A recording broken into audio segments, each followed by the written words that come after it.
man. This is just a straight-up 2-base Sentry Stalker attack with some Zealots mixed in.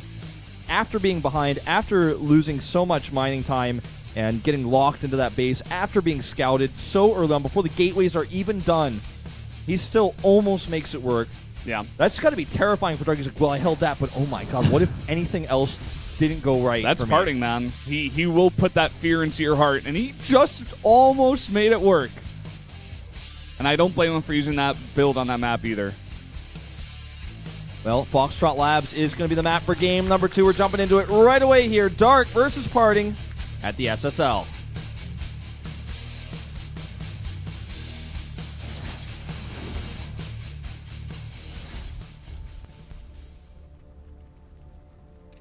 Down here in the bottom right in the red, the Zerg player is up 1-0. It is Dark.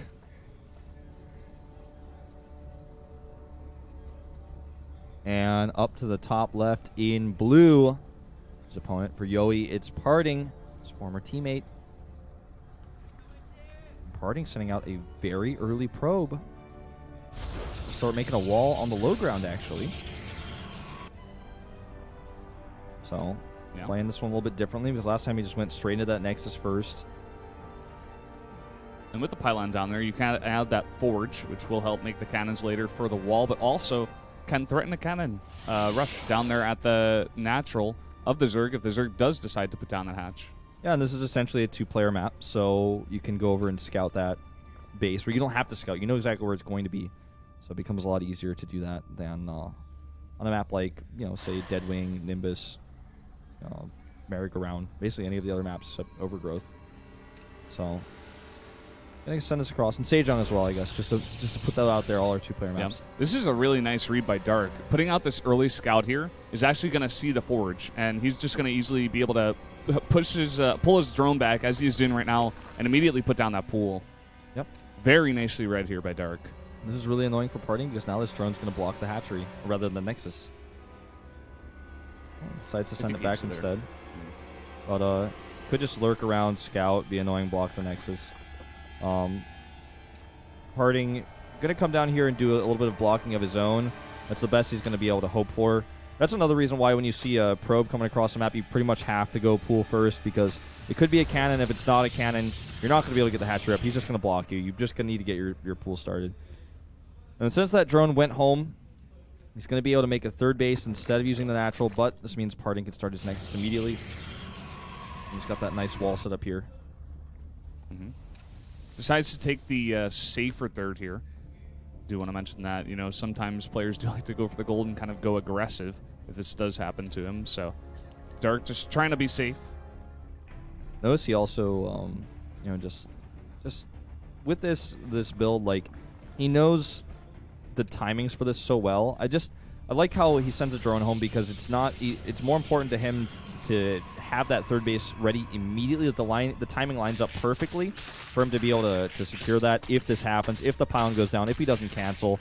Sends an Overlord over even to check for cannoning at the 3rd base. He's just very careful here. PartinG might make a Forge or a Cybernetics core. Oh, that's so annoying. Couldn't make the core because he didn't have his gateway done yet. It has more hit points. But look at this. This is PartinG, so man. important. He will just never give up with this stuff. Going to wait until the last second to cancel that. Queen needs to be shooting at it. It's not going to catch that probe. That's a Queen. I'm going to send the Queen to the 3rd base, though. And for a second, I thought he was going to let it finish. He's like, oh, I just want a few more seconds. Well, that Queen is going to take a long time on this map to get to that 3rd base. She is going all the way around. Not much else for her to be doing right now, though. So definitely the right choice. It is true. Really curious to see what PartinG's going to do for the follow-up on this map. He could easily just do the same build. It is kind of annoying to get over there for the 3rd base for the Zerg if you don't break down those rocks. Yeah. And since the Zerglings are over here just being annoying and denying those mineral patches on the right side, not going to be working on those rocks just yet. PartinG verifies this base has been made. He also kept checking the gold base just in case. I think he was thinking, what if he just kills my Forge and then goes for the gold? I really need to be aware of this. But yeah, that's a really important scout too because of what you were talking about. If the rocks aren't dead, that third base is so hard to defend. This is part of the advantage you get from forcing that base to be made like this. A few more gates on the way, and that +1, he could just do, some more pressure. It doesn't have to be as all-in as like what we saw last game. Really nice scout here with the Overlord. Timing is on point to at least see the first two coming out here after the first one. And those Lings are going back now to start working on those rocks. He knows he needs to get those down because something like this can be deadly if you're not ready for it. Those rocks are not ready for it, I guess you could say. It's annoying to lose the Overlord, but the vision is so invaluable. And even a Robo going down. Will he dare to go for Immortals? Could happen. He's making that forward pylon. Could just be for a Warp Prism. Yeah, he did make those third and fourth gases. Yeah. So I think he's just going to use it for the later stage of this game. A little bit of harassment with the Warp Prism, perhaps. Those rocks are still up. The creep is not spread, actually, between the natural and the third, or even the main and the natural, so pretty much no creep spread, only, like, in front of that third base. And already PartinG is putting on the pressure here. This Nexus, rather not the Nexus, but the Mothership Core can recall back to a Nexus at any time. It has plenty of energy. He doesn't quite have enough units here, actually. He's going to have to do that recall right away. If he had waited a little bit longer, maybe another Warp and a Stalkers might have been a different story, but look at this. He's going to take the gold base. He's taking it right away here. PartinG loves to take his gold bases. He was actually one of the players to revolutionize Habitation Station in this matchup for that reason. With that same Robo, of course, using it a little bit differently, but I think PartinG's, or rather, Dark's got to check for this. He's got that Zergling there at the third base, but not at the gold. And he actually still does not know that PartinG has taken that gold. Yeah. No vision of it whatsoever. I love how every time, you get to watch a PartinG play a PvZ, you could just feel his style. If you blindfolded the player names to the top of the map and covered the player camera, you could probably tell it was him. He's so unique in his style, and I hope he never changes. This has got to be the Zergling that scouts it.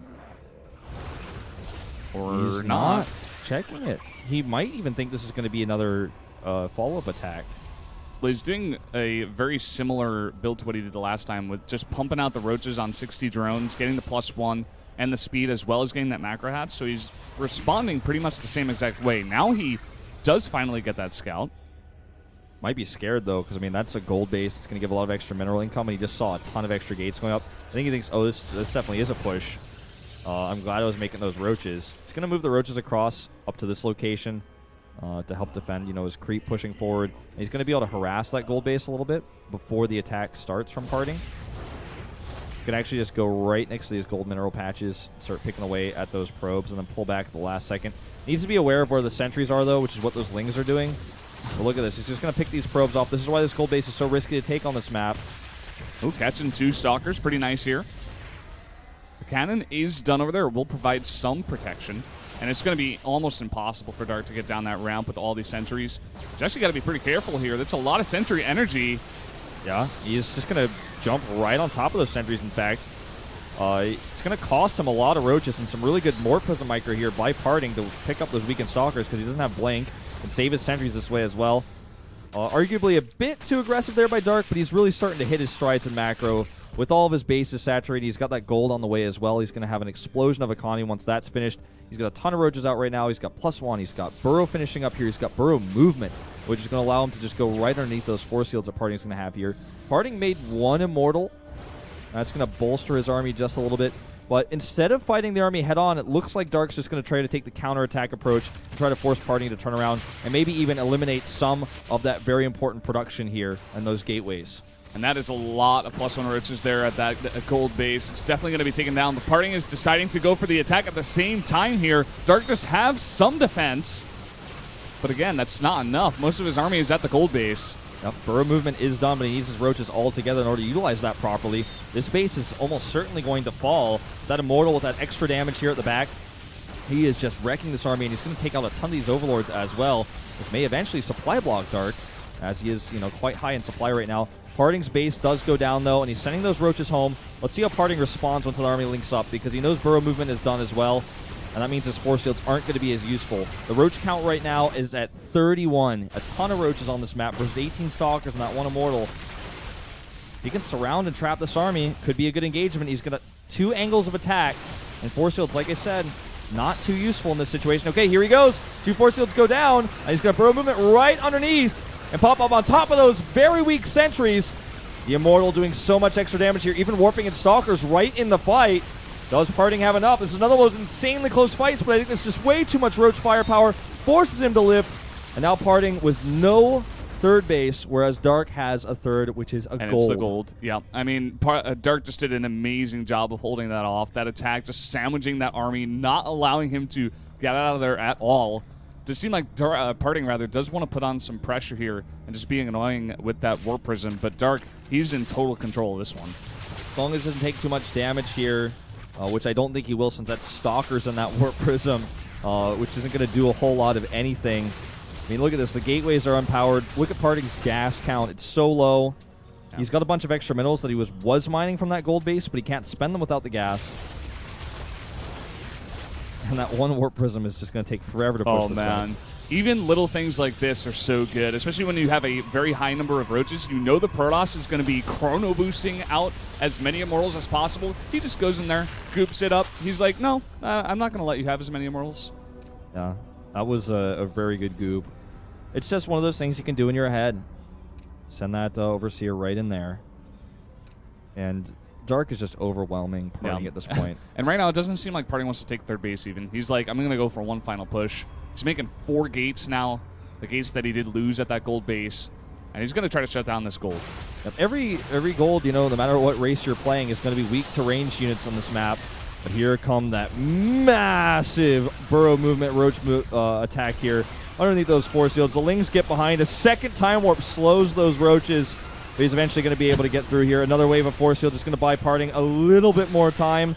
But that base is defended. He has the extra gates finishing up right now, but he needs a warping point. There's that Warp Prism going into phase position. It's not going to matter, though. The Immortals are exposed. They're being targeted down. This is like Jaws, man. They're coming in underneath the force fields here, and that's just way too many roaches. This is actually going to be game. He's going to clean up Parting's army entirely here and end the push. GG. GG, indeed.